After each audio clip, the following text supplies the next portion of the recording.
देख रहे हैं के न्यूज, खबरों का सारथी। नमस्कार, आप देख रहे हैं के न्यूज इंडिया। मैं हूं आपके साथ तन्वी सक्सेना। रुक करेंगे खबरों का, लेकिन उससे पहले एक नजर डालते हैं इस वक्त की हेडलाइंस पर। श्रीलंका दौरे पर पीएम मोदी, आज होगी द्विपक्षीय वार्ता। कोलंबो में हुआ पीएम मोदी का भव्य स्वागत। मणिपुर मुद्दे पर बैठक आज दिल्ली में। मैतई और कुकी समुदाय के प्रतिनिधियों के साथ गृह मंत्रालय की बैठक। वक्फ संशोधन बिल के खिलाफ 8 राज्यों में प्रदर्शन। कोलकाता, अहमदाबाद में पोस्टर जलाए। यूपी में बिल का समर्थन करने पर नमाजी को पीटा। दिल्ली में आज से लागू होगी आयुष्मान भारत योजना। जरूरतमंदों को मिलेगी मुफ्त इलाज की सुविधा। मुंबई में दोपहर 12 बजे विले पार्ले में एक शमशान घाट पर होगा अभिनेता मनोज कुमार का अंतिम संस्कार। राजस्थान, एमपी समेत 8 राज्यों में अगले 6 दिन हीट वेव। 4 डिग्री सेल्सियस तक तापमान बढ़ने का अनुमान। मुंबई, केरल में आंधी बारिश का अलर्ट। आप देख रहे हैं के न्यूज, खबरों का सारथी। और अब रुक करते हैं खबरों का। खबर रोहतक से है। रोहतक से बड़ी खबर आपको बता रहे हैं, जहां हरियाणा बीजेपी की अहम बैठक आज होने वाली है। हरियाणा बीजेपी के सभी विधायक, सांसद इस बैठक में मौजूद रहेंगे। जिलाध्यक्ष, प्रदेश पदाधिकारियों की ये बैठक होने वाली है। सीएम नायब सिंह सैनी, बीजेपी अध्यक्ष मोहन लाल बडौली इस बैठक में मौजूद रहेंगे। सभी मंत्री और पार्टी के वरिष्ठ नेता भी इस बैठक में मौजूद रहेंगे। विधानसभा उम्मीदवार रहे सभी नेता भी इस बैठक में शामिल होंगे। आपको बता दें, प्रधानमंत्री मोदी के दौरे पर इस बैठक में चर्चा होगी। तो रोहतक से खबर आपको बता रहे हैं।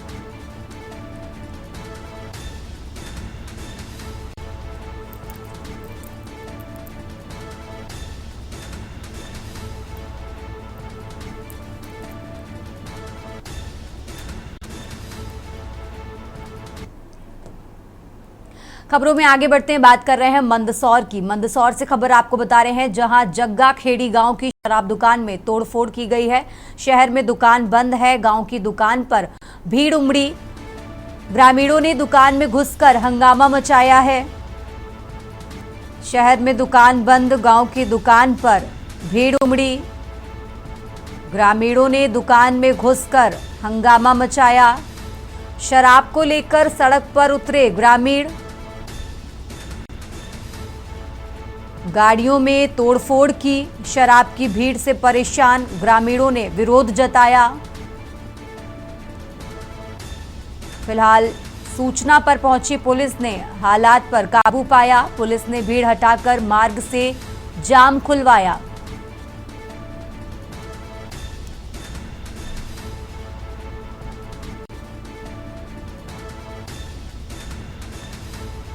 तो मंदसौर से खबर आपको बता रहे हैं, जहां शहर में दुकान बंद, गांव की दुकान पर भीड़ उमड़ी। मंदसौर से अहम जानकारी आपको बता रहे हैं, जहां ग्रामीणों ने दुकान में घुसकर हंगामा किया। शराब को लेकर सड़क पर उतरे ग्रामीण। पास खड़ी गाड़ियों में तोड़फोड़ की। फिलहाल मौके पर पहुंची पुलिस ने हालात पर काबू पाया। शराब की भीड़ से परेशान ग्रामीणों ने विरोध किया है। सूचना पर पहुंची पुलिस ने हालात पर काबू पाया।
और अब खबर लखनऊ से है। लखनऊ से खबर आपको बता रहे हैं, जहां प्रदेश में 59 नए राजकीय माध्यमिक स्कूलों में जल्द पढ़ाई होगी।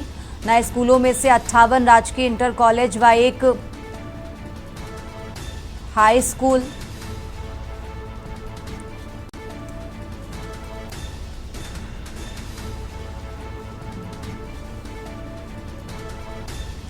खबरों में आगे बढ़ते हैं, बात कर रहे हैं लखनऊ की। लखनऊ से खबर आपको बता रहे हैं और उससे पहले रुक करते हैं उत्तरकाशी का। उत्तरकाशी से खबर आपको बता रहे हैं। उत्तरकाशी से अहम जानकारी आपको बता रहे हैं, जहां जिला मुख्यालय में सुबह 10:37 पर डोली धरती। भूकंप के हल्के झटके महसूस किए गए हैं। उत्तरकाशी से बड़ी खबर आपको बता रहे हैं, जहां अन्य किसी तहसील क्षेत्र में नहीं महसूस हुए भूकंप के झटके। उत्तरकाशी से बड़ी खबर आपको बता रहे हैं,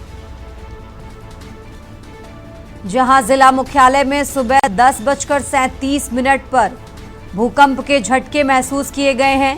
भूकंप के हल्के झटके महसूस किए गए हैं। उत्तरकाशी से बड़ी खबर आपको बता रहे हैं, साथ ही अन्य किसी तहसील क्षेत्र में नहीं महसूस हुए भूकंप के झटके। तो उत्तरकाशी से अहम जानकारी आपको बता रहे हैं, जहां करीब 10:37 पर जिला मुख्यालय में भूकंप के झटके महसूस किए गए हैं। इसी के साथ आपको बता दें, अन्य किसी तहसील क्षेत्र में नहीं महसूस हुए हैं भूकंप के झटके।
और चलिए खबरों में आगे बढ़ते हैं, बात कर रहे हैं लखनऊ की। लखनऊ से खबर आपको बता रहे हैं, लखनऊ से अहम जानकारी आपको बता रहे हैं, जहां प्रदेश में 59 नए राजकीय माध्यमिक स्कूलों में जल्द पढ़ाई शुरू होगी।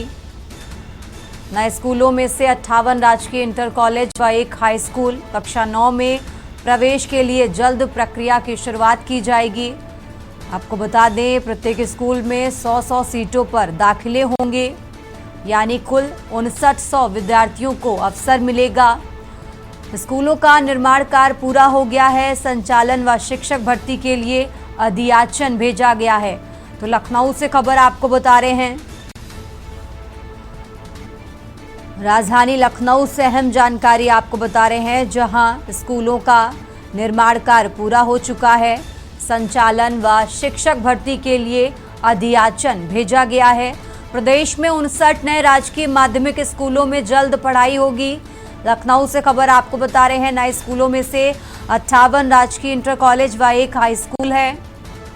कक्षा 9 में प्रवेश के लिए जल्द प्रक्रिया की शुरुआत की जाएगी।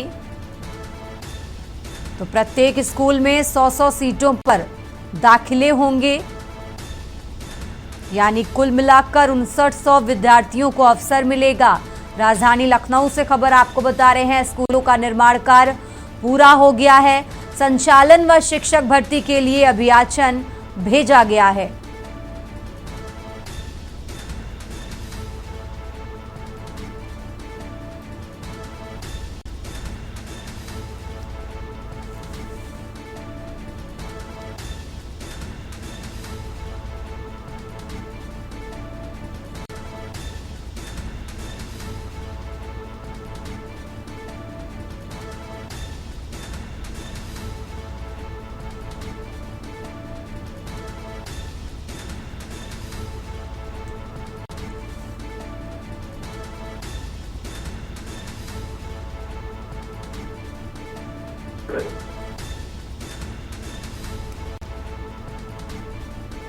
उससे जो है। और इसी खबर पर ज्यादा जानकारी के लिए हमारे साथ कौशलेंद्र जुड़ चुके हैं। कौशलेंद्र, जिस तरीके से जल्द से इन स्कूलों में प्रक्रिया स्टार्ट हो जाएगी, रजिस्ट्रेशन होने लगेगा, क्या कुछ पूरी जानकारी है आपके पास? बिल्कुल, देखिए आपको बताएं कि सरकार ने पिछले ही वर्ष जो है उन पर नए राजकीय माध्यमिक स्कूलों का निर्माण करवाने की प्रक्रिया शुरू की थी, जिसमें करीब 58 राजकीय इंटर कॉलेज है और एक हाई स्कूल राजकीय कॉलेज है। दोनों कॉलेजों का जो 59 कॉलेज जो बनाए गए, इनके निर्माण कार्य पूरा हो गया है। इसमें प्रवेश के लिए, क्योंकि नया सत्र शुरू हो रहा है, इस सत्र में चाह रहे हैं कि जो छात्रों की संख्या है वो यहाँ पे आ जाए, वहाँ पे पठन पाठन का कार्यक्रम शुरू कर दिया जाए। इसके लिए जो है शासन स्तर पर तैयारी हो गई है। संचालन और शिक्षक भर्ती के लिए अधियाचन भी सरकार ने तुरंत विभाग को भेज दिया है कि उसमें शिक्षकों की भर्ती की जाए और राजकीय जो विद्यालय है जिसमें पठन पाठन कार्य शुरू हुआ और जो छात्र प्रवेश लेना चाहते हैं उनका प्रवेश भी वहाँ पे शुरू कर दिया जाए। इसकी पूरी तैयारी शासन ने जो माध्यमिक शिक्षा बोर्ड है उसको भेज दिया है कि कॉलेज अगर निर्माण पूरा हो गया है और सब कुछ कार्यक्रम के अनुसार हुआ है तो इसमें पठन पाठन कार्य शुरू करवाया जाए। ठीक है कौशलेंद्र, बहुत बहुत शुक्रिया आपका तमाम जानकारी दर्शकों तक पहुंचाने के लिए। और ये लखनऊ से खबर आपको बता रहे हैं, राजधानी लखनऊ से अहम जानकारी आपको बता रहे हैं, जहां स्कूलों का निर्माण कार्य पूरा हो गया है। संचालन व शिक्षक भर्ती के लिए अधियाचन भेजा गया है। तो लखनऊ से बड़ी खबर आपको बता रहे हैं, राजधानी लखनऊ से अहम जानकारी आपको बता रहे हैं, जहां प्रदेश में 59 नए राजकीय माध्यमिक स्कूलों में जल्द पढ़ाई होगी। नए स्कूलों में से 58 राजकीय इंटर कॉलेज व एक हाई स्कूल है। कक्षा 9 में प्रवेश के लिए जल्द प्रक्रिया की शुरुआत होगी।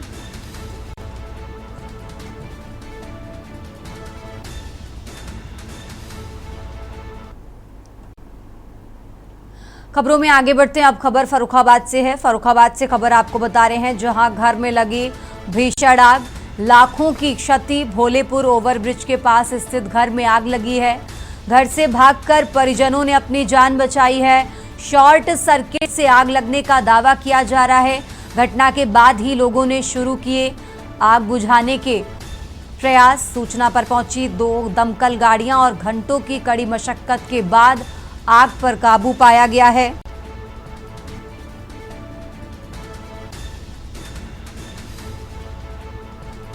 तो गृह स्वामी ए.के. शर्मा ने लाखों की क्षति का दावा किया है। फतेहगढ़ कोतवाली क्षेत्र का ये पूरा मामला आपको बता रहे हैं।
और अब खबर हरदोई से है। हरदोई से खबर आपको बता रहे हैं, जहां यातायात नियमों का उल्लंघन करने वालों पर कार्रवाई हुई है। एसपी नीरज कुमार जादौन के निर्देश पर चलाया गया अभियान और इस अभियान के तहत जनपद में कुल 3047 वाहनों की चेकिंग हुई। चेकिंग अभियान के दौरान 1070 वाहनों पर चालान हुआ है। ट्रैफिक नियमों का उल्लंघन करने वालों पर यह कार्रवाई हुई। पुलिस ने नियमों का उल्लंघन करने वाले 77 वाहन सीज किए हैं। जनपद में 1,58,000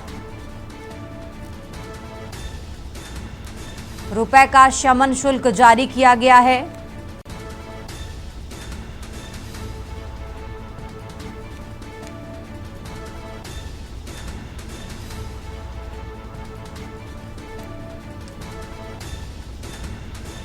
हरदोई के सभी थाना क्षेत्रों में यह अभियान चलाया गया है।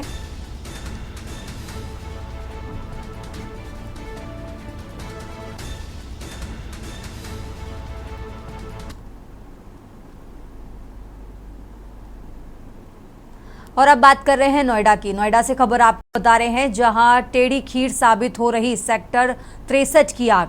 अब तक जल रही है बहलोलपुर की सड़कों, सैकड़ों झुग्गियां, दमकल की दर्जन भर गाड़ियां आग बुझाने में जुटी हैं। आग की चपेट में आ रहे गैस सिलेंडरों में भी ब्लास्ट हो रहा है। दूध होकर जल रहा आग से घिरा कबाड़ का गोदाम। नोएडा से खबर आपको बता रहे हैं, जहां 1 माह पहले भी इस इलाके में आग लगी थी। आग की चपेट में आ रहा गैस सिलेंडरों में भी ब्लास्ट हो रहा है। दमकल की दर्जन भर गाड़ियां आग बुझाने को जुटी।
एक माह पहले भी इस इलाके में आग लगी थी। नोएडा से खबर आपको बता रहे हैं, जहां टेढ़ी खीर साबित हो रही सेक्टर 63 की आग।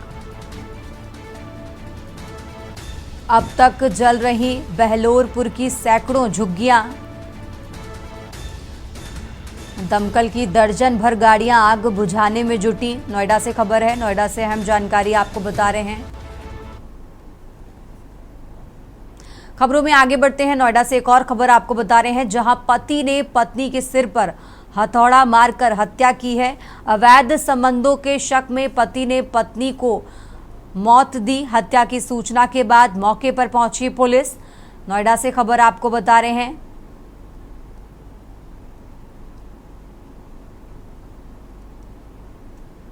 नोएडा से अहम जानकारी आपको बता रहे हैं, जहां थाना फेज 1 इलाके के सेक्टर 15 का ये मामला आपको बता रहे हैं, जहां पति ने पत्नी की हत्या की।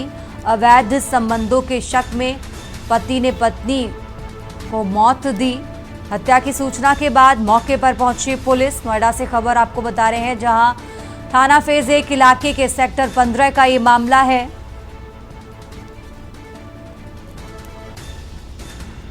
फिलहाल मृतका के परिजनों से पुलिस संपर्क कर रही है।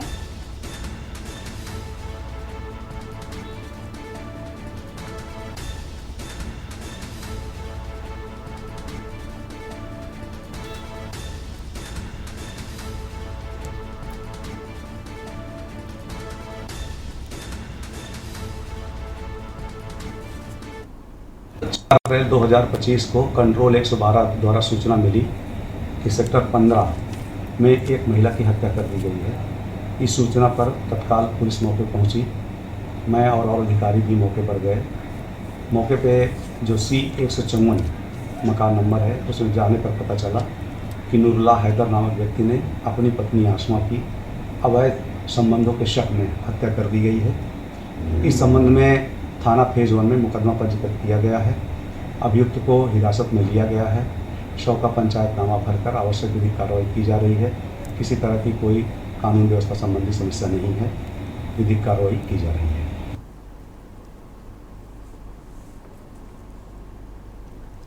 खबरों में आगे बढ़ते हैं, बात कर रहे हैं लखनऊ की। लखनऊ से खबर आपको बता रहे हैं, राजधानी लखनऊ से अहम जानकारी आपको बता रहे हैं, जहां लखनऊ से अहम जानकारी आपको बता रहे हैं,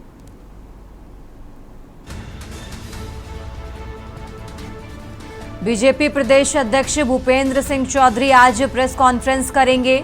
लखनऊ से खबर आपको बता रहे हैं, दोपहर 2 बजे प्रेस कॉन्फ्रेंस करेंगे। भाजपा प्रदेश मुख्यालय में प्रेस वार्ता होगी। लखनऊ से खबर आपको बता रहे हैं। लखनऊ से अहम जानकारी आपको बता रहे हैं, जहां बीजेपी प्रदेश अध्यक्ष भूपेंद्र चौधरी आज प्रेस कॉन्फ्रेंस करेंगे। दोपहर 2 बजे का समय जब वो प्रेस वार्ता करते नजर आएंगे। भाजपा प्रदेश मुख्यालय में प्रेस वार्ता होगी। लखनऊ से खबर आपको बता रहे हैं।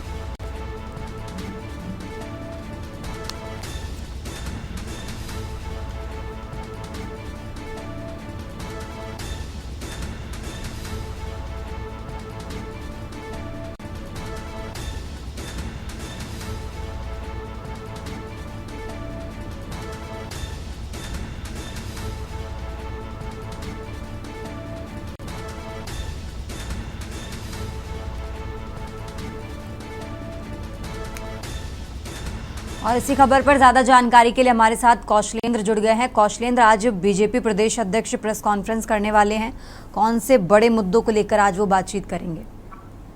कौशलेंद्र, बिल्कुल, देखिए आपको बताएं कि भारतीय जनता पार्टी के प्रदेश अध्यक्ष भूपेंद्र चौधरी की आज पार्टी मुख्यालय से प्रेस कॉन्फ्रेंस आयोजित की गई है। 2 बजे दोपहर करीब टीसी होगी। और आपको बताएं कि जो सरकार के 8 साल पूरे हुए हैं, जो कार्यक्रम इनका 14 अप्रैल तक हम डॉक्टर भीमराव अम्बेडकर की जयंती तक जो कार्यक्रम चलना है, उसकी पूरी रूपरेखा की आज वो जानकारी देंगे। और भारतीय जनता पार्टी के जो नेता कार्यकर्ता, जो लोगों को जिम्मेदारी दी गई है, उनको किस तरह से काम करना है, कहाँ पे जाएंगे, घर घर लोगों के बीच में जो जनसंपर्क है, लोगों को सरकार की योजनाओं के बारे में बताएंगे।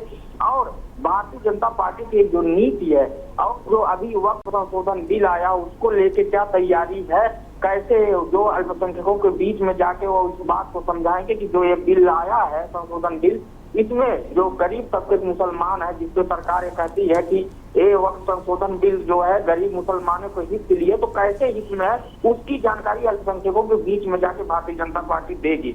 और तमाम जो भारतीय जनता पार्टी की जो नीति है, आगे की जो रणनीति है, उसको लेके भी जानकारी देंगे। ठीक है कौशलेंद्र, बहुत बहुत शुक्रिया आपका तमाम जानकारी दर्शकों तक पहुंचाने के लिए। और ये लखनऊ से खबर आपको बता रहे हैं। राजधानी लखनऊ से अहम जानकारी आपको बता रहे हैं, जहां बीजेपी प्रदेश अध्यक्ष भूपेंद्र चौधरी आज प्रेस कॉन्फ्रेंस करेंगे। दोपहर 2 बजे का समय जब वो प्रेस वार्ता करते नजर आएंगे। लखनऊ से खबर आपको बता रहे हैं। भाजपा प्रदेश मुख्यालय में प्रेस वार्ता होगी।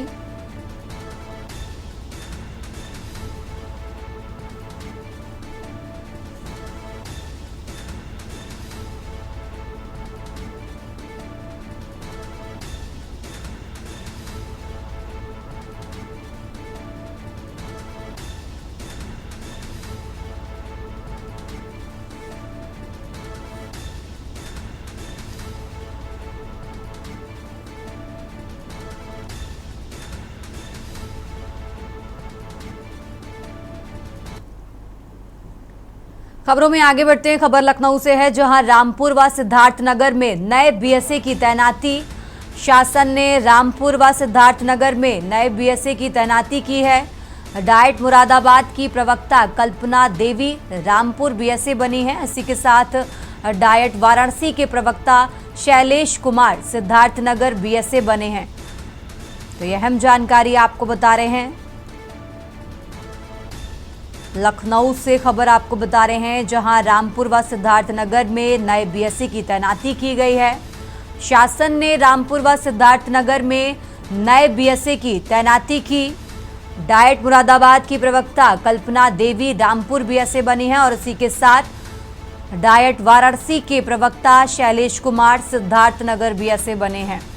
तो लखनऊ से खबर आपको बता रहे हैं, रामपुर व सिद्धार्थनगर में नए बीएसए की तैनाती की गई है। शासन ने रामपुर व सिद्धार्थनगर में नए बीएसए की तैनाती की है। एक एक कर नाम भी हम आपको बता रहे हैं, जहां डाइट वाराणसी के प्रवक्ता शैलेश कुमार सिद्धार्थनगर बीएसए बने हैं। तो लखनऊ से खबर आपको बता रहे हैं, जहां शासन ने रामपुर व सिद्धार्थनगर में नए बीएसए की तैनाती की।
खबरों में आगे बढ़ते हैं। अब खबर बलिया से है, जहां नगर कांड मामले में राष्ट्रीय सचिव का बयान सामने आया है।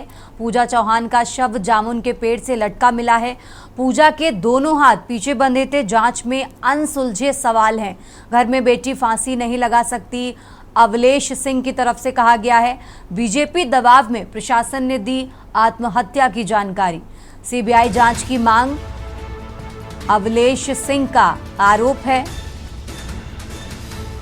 सरकार से 50 लाख की मदद और नौकरी की अपील की है और साथ ही पूजा चौहान मामले में निष्पक्ष जांच की आवश्यकता है।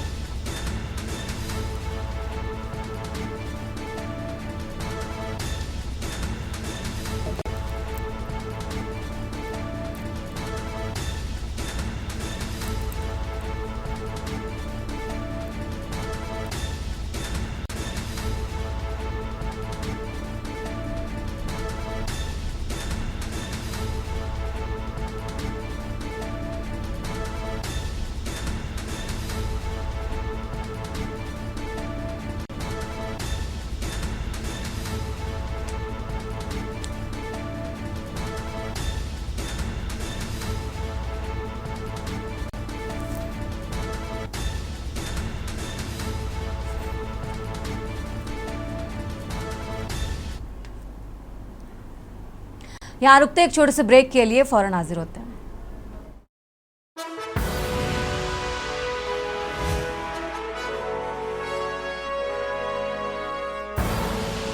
आप देख रहे हैं के न्यूज खबरों। ब्रेक के बाद लाइव न्यूज में आप सभी का स्वागत है। मैं हूं आपके साथ गरिमा वाजपेयी। खबरों में आगे बढ़ेंगे उससे पहले सीधा आपको महाराजगंज लेकर चलते हैं, जहां पर मुख्यमंत्री पहुंचे हुए क्या कुछ कहना सुनता है। कोई कल्पना करता था देश के अंदर 80 करोड़ लोग फ्री में राशन की सुविधा का लाभ प्राप्त कर रहे हैं? आज हो रहा है। 50 करोड़ से अधिक लोगों को 5 लाख रुपए की स्वास्थ्य बीमा का सुविधा प्राप्त हो रही है। याद करिए 50 करोड़ लोगों को 5 लाख रुपया प्रतिवर्ष स्वास्थ्य बीमा का कवर। 12 करोड़ घरों में शौचालय बन गए। 10 करोड़ घरों में उज्ज्वला योजना का कनेक्शन पहुंच गया देश के अंदर। 4 करोड़ लोगों के घर बन गए। 3.5 करोड़ लोगों के घरों में बिजली पहुंच गई। करोड़ों लोगों को देश के अंदर रोजगार और नौकरी के साथ जोड़ने का कार्य हुआ। तो बहनों और भाइयों, विकास और विरासत का समन्वय कैसे होना चाहिए, प्रधानमंत्री मोदी जी ने काशी विश्वनाथ धाम देकर के 500 वर्षों का इंतजार करके अयोध्या में रामलला का भव्य मंदिर बनवाने के कार्यक्रम को आगे बढ़ाते हुए अब तो महाकुंभ को पूरी दुनिया देख करके भौचक रह गई कि 66 करोड़ लोग महाकुंभ का दर्शन कर रहे हैं। यह भी केवल भारत कर सकता है, केवल भारत कर सकता है। और बहनों और भाइयों, प्रधानमंत्री जी किसी प्रेरणादायी मार्गदर्शन में उत्तर प्रदेश पिछले 8 वर्ष में नई ऊंचाइयों को छूता हुआ आगे बढ़ा है। याद करिए 1947 से लेकर 2017 तक इन 70 वर्षों में उत्तर प्रदेश देश की 7वीं अर्थव्यवस्था था और मात्र पिछले 8 वर्ष में हमने जो दूरी तय की, अब उत्तर प्रदेश देश की नंबर 2 की अर्थव्यवस्था बन चुका है। नंबर 2 की अर्थव्यवस्था बन चुका है। 56 लाख गरीबों के लिए मकान मिले। इस दौरान बनटांगिया गांवों को मान्यता दी गई। इस दौरान मुसहर हो, बनटांगिया हो, थारू हो, कोल हो, भील हो, गौड़ हो, चेरो हो, अहरिया हो, इन सभी जातियों को 100% इन्हें सैचुरेट करने का काम भी किया गया। हर सुविधाओं से युक्त किया गया। अब कोई उत्तर प्रदेश में भूखों नहीं मरता। 25 करोड़ की आबादी में 15 करोड़ से अधिक लोगों को हर महीने फ्री में राशन की सुविधा का लाभ भी दिया जा रहा है और 10 करोड़ लोगों को आज आयुष्मान भारत और मुख्यमंत्री आयुष्मान भारत योजना के अंतर्गत उन्हें 5 लाख रुपए की स्वास्थ्य बीमा की सुविधा भी उपलब्ध करवाई जा रही है। उत्तर प्रदेश के अंदर नौजवान के लिए रोजगार की व्यवस्था, कमाई के लिए रोजगार, अच्छी शिक्षा हो इसके लिए पढ़ाई की उत्तम व्यवस्था, बेटी की सुरक्षा, व्यापारी के सम्मान और अन्नदाता किसानों की खुशहाली के लिए ये डबल इंजन की सरकार पूरी मजबूती के साथ काम कर रही है। ये रोहिन बैराज उसी का एक मूर्त रूप है, मूर्त रूप है। यहां पे भी बोल रहे थे यहां के माननीय विधायक जी भी और माननीय केंद्रीय मंत्री जी भी, वर्षों से, 20 वर्षों से, 25 वर्षों से इंतजार था लोगों को कि रोहिन में बैराज बने। पिछली सरकारों के पास अपने परिवार का पेट भरने की फुर्सत ही नहीं थी। जमीन लुटवाने की फुर्सत मिले तो विकास करे। अभी आपने देखा होगा परसों ही देश की संसद में वक्फ बोर्ड संशोधन अधिनियम पारित किया है। अब वक्फ बोर्ड के नाम पर जमीनों पर कोई डकैती नहीं डाल सकता है, लूट खसोट नहीं हो सकती है, चौराहे की जमीनों पर कोई कब्जा नहीं कर सकता है। अब सार्वजनिक संपत्ति जो भी होगी, जो राजस्व की भूमि होगी, उसका उपयोग विद्यालय बनाने में, चिकित्सालय बनाने में, कॉलेज बनाने में, मेडिकल कॉलेज बनाने में, ऐसे बैराज बनाने में, गरीबों के लिए आवास बनाने में ही उसका उपयोग होगा। किसी बोर्ड के नाम पर लूट खसोट हमेशा के लिए लगाम लगाने का काम किया है। वक्फ बोर्ड संशोधन अधिनियम पारित होने के कारण अब ये मनमानेपन पर लगाम लगेगी।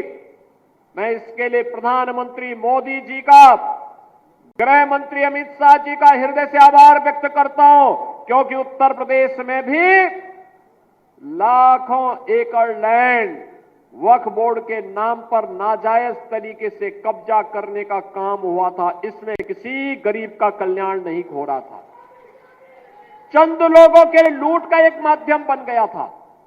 इस लूट पर अब लगाम लगेगी, सख्ती से लगाम लगेगी, और उसी लगाम के क्रम में आज हम सब आपके बीच यहां पर आए हैं।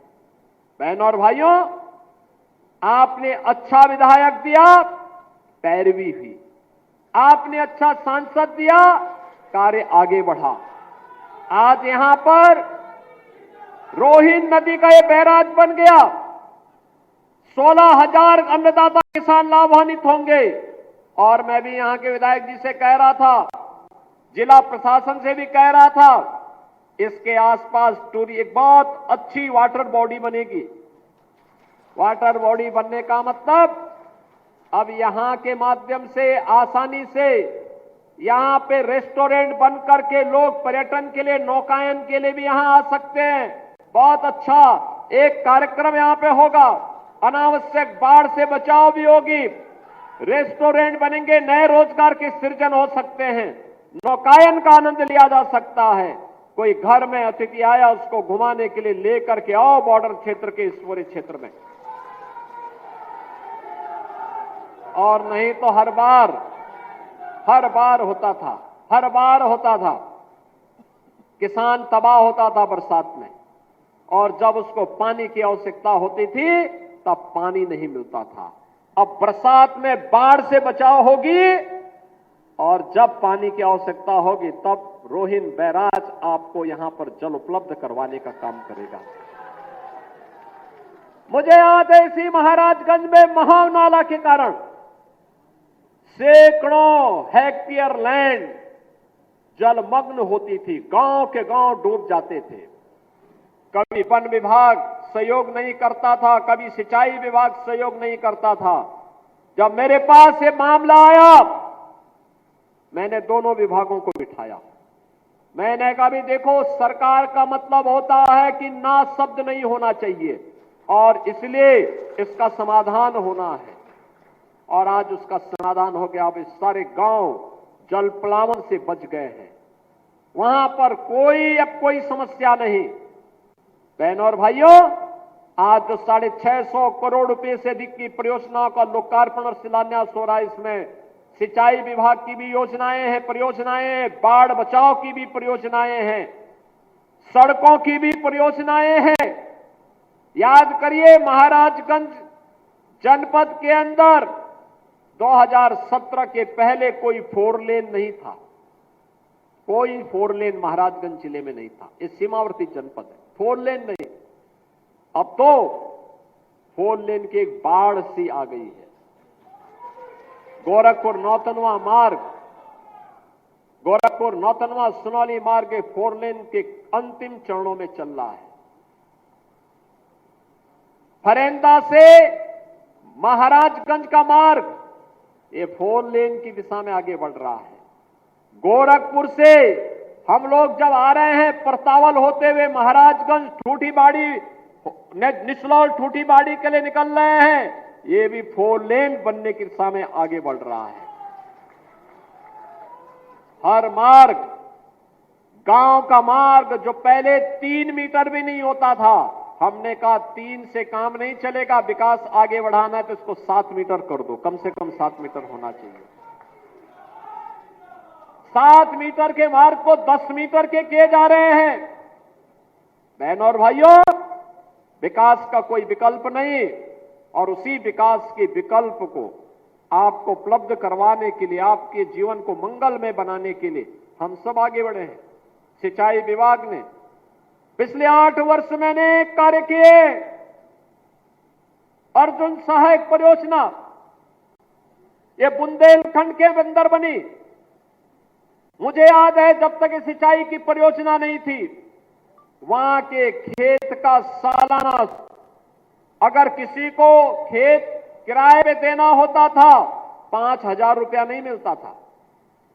और आज उसी महोबा में 50,000 रुपया उस खेत का मिलता है, सालाना 50,000 रुपया।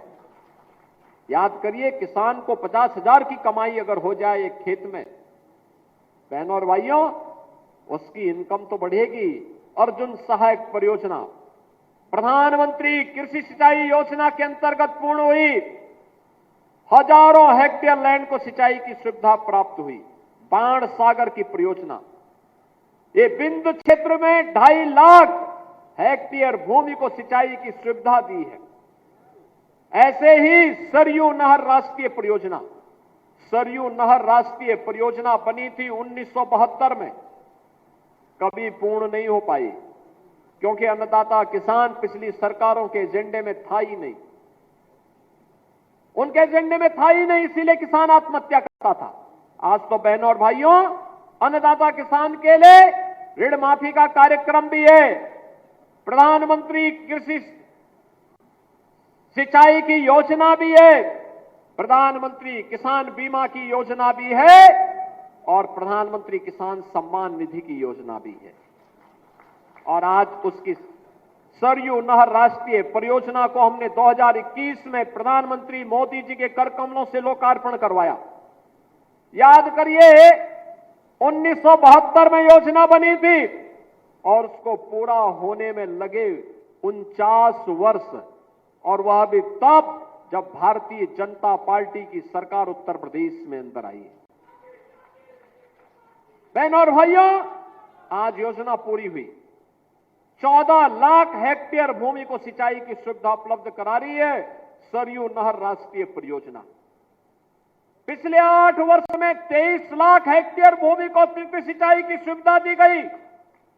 14 लाख अन्नदाता किसानों के लिए, 14 लाख अन्नदाता किसान जो प्राइवेट ट्यूबवेल लगाए थे, उनके कनेक्शन फ्री किए गए। हमने कहा आप सिंचाई करिए, पैसा सरकार भुगतान करेगी, आपको सिंचाई के लिए पैसा नहीं देना है। बहनों और भाइयों, एक और विकास, किसान का विकास है, नौजवान के लिए नौकरी और रोजगार है, बेटी को सुरक्षा और स्वावलंबन की दिशा में आगे बढ़ाने का कार्य हो रहा है। श्रमिकों के बच्चों के लिए अटल आवासीय विद्यालय बनाए जा रहे हैं।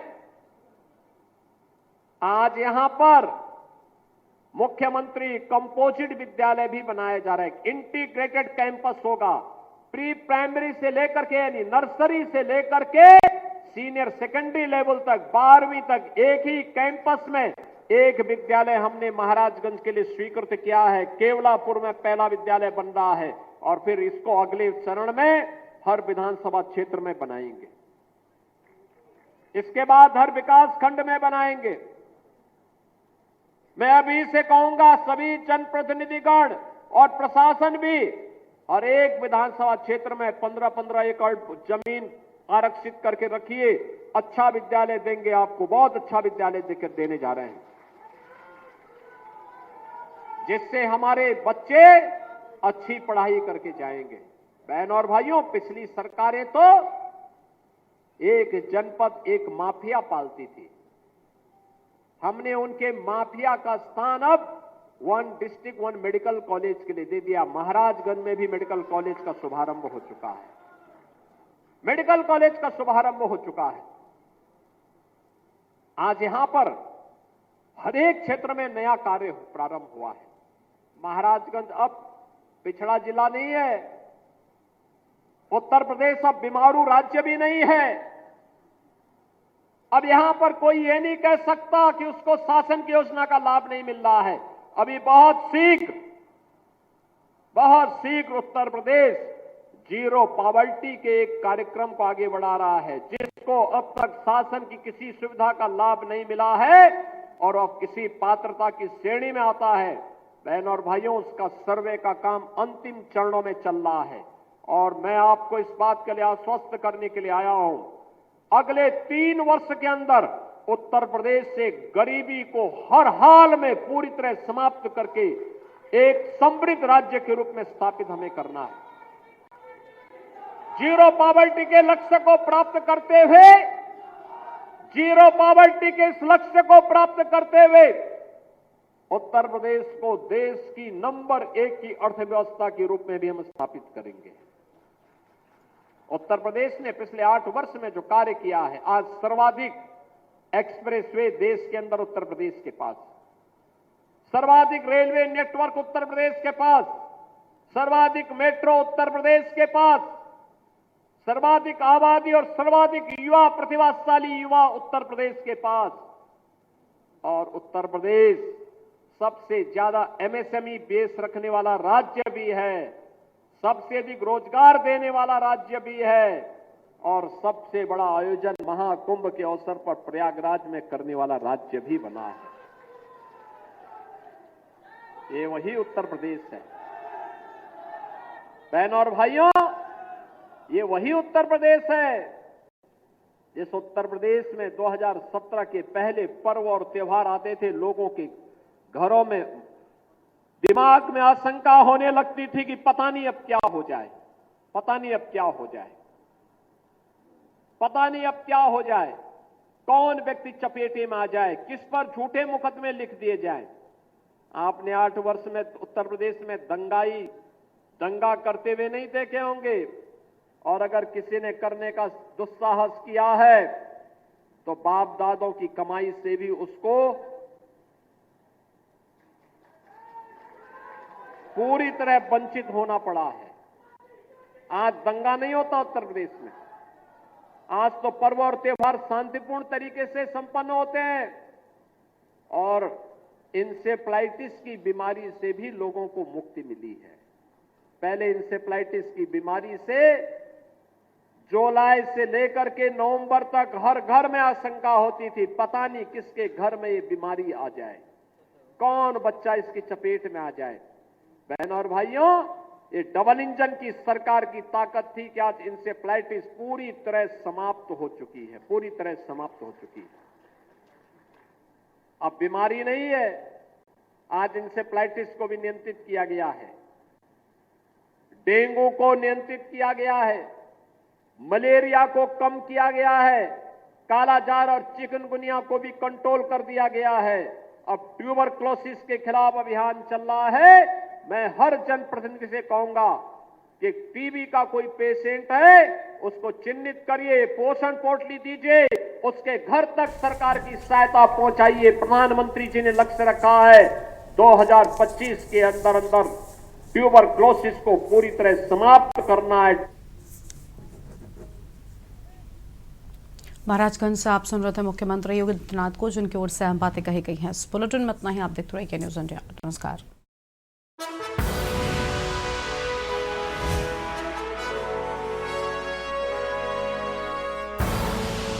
आप देख रहे हैं के न्यूज़ खबरों।